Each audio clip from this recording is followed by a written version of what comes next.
Welcome to another video tutorial on how to use Fluvid. In this video, we will learn how to add a thumbnail to a Fluvid video. Now, first of all, what is a thumbnail? It means the video featured image. Now, suppose if you go to YouTube, all YouTube videos have a featured image. Now, this is called a thumbnail. Now, this thumbnail is obviously related to the content of the video. So we can have it for a Fluvid video as well. So let's explore how to do it. So let's just log in inside a Fluvid's dashboard.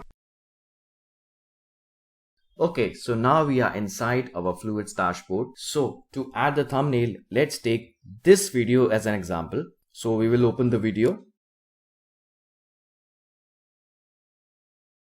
On the right hand side, we can see this option Tools. Now below Tools, the second option, that is thumbnail. Now let me discuss an important aspect, and this is about the thumbnail size. Now for a Fluvid video, just make a note of this.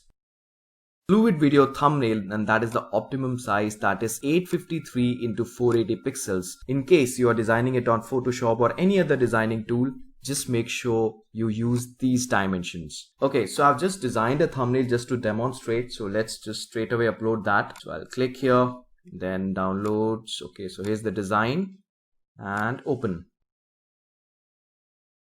Okay, so you can see thumbnail has been uploaded. Now let's just go back to the video library. I'll just like to show you something. So this is how the video will preview, and this is because of the thumbnail. So this is how we add a thumbnail to a Fluvid video. Thanks for watching this video. Don't forget to subscribe to our YouTube channel, and if you have any queries, just write to us on hello@fluvid.com. Thank you.